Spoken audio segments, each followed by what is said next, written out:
Біздің балаларға көздерінше айтайын, тобымыздың аты 91 дейді. 86 жылы біздің боздақтар алаңға шыққан кезде не үшін шықты? Қазақ елін ең бірінші қазақ басқару керек. Біз қазақи болмысымызды жоғалтып бара жатырмыз. Біз өзіміздің ұрпағымыздың азғындамауы үшін осы басымызды ажалға тігіп, осы империямен бір күресейік деді. Ол кездегі империя басқа болатын. Қазір бүкіл дүние жүзінде осындай аздаған ұлттарды жойып жіберудің үлкен процесс жүріп жатыр. Ол мылтықпен атпайды ешкім. Бірінші дінін жоқ қылады, екінші салт дәстүрін жоқ қылады, үшінші қарапайым сол мемлекеттің азаматтарының еркектігін жоғалтады. Ол Европадан үстінен басып таптап тастаған процесс ол Европаның. Қазір Европада сол телевизорға еліктеу арқылы жаңағы Элтон Джон секілді әншілердің ашық, бұндай нәрседен ұялмау керек, бұл жаңалық, бұл жаңашылдық дегеннің кеселінен бүткіл бәленбай буын бұзылып іріп бара жатыр. Балалардың музыкалық бағытында ешқандай ем жоқ. Бұлардың мәселе не? Сыртқы болмысында. Бұлар бір нәрсені түсінбейді. Сендер телевизор арқылы біздің бала-шағамызды тәрбиелеп отырсыңдар. Сендер қандай боласыңдар, ертең біздің бала-шағамыз сондай болады.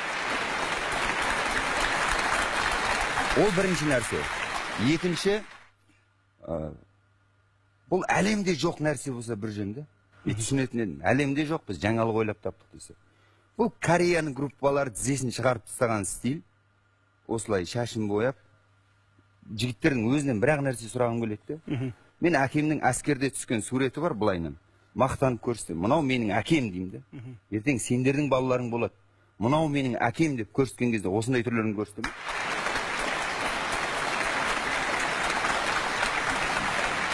Ең негізгі айтайын деген нәрсем, біз Қазақстан Республикасының азаматы болғандықтан, мен осы елдің азаматы болғандықтан, суын ішкеннен кейін, менің тәрбием, ол ешқандай 18 ғасырдың тәрбиесі емес, 70 жылдардың тәрбиесі емес, міне мен ұстазым отыр, өмір бойы бір нәрсесіне риза болам, бізді дәрет алдырмай сахнаға шығармайтын.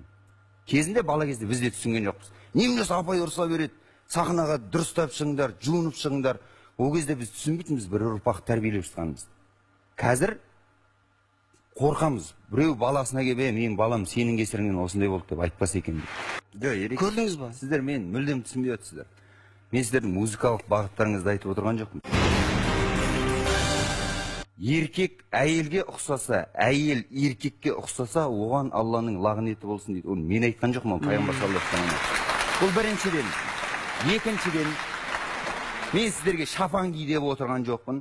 Тек жігіттердің өзін айтып отырмын. Сендерге қарап, еліктеп, ұрпақ өсек жігіттер. Сіз көшпеген Алтайдағы кезіндегі жарықтық әруағыңнан айналайын, Оспан Батыр, Сталин, Совет одағының батыры деген медальді берген кезде не деді? Мына жылтырақты қатыным тақсын деді. Мен отан қорғайтын адам, маған мылтық берсін деді.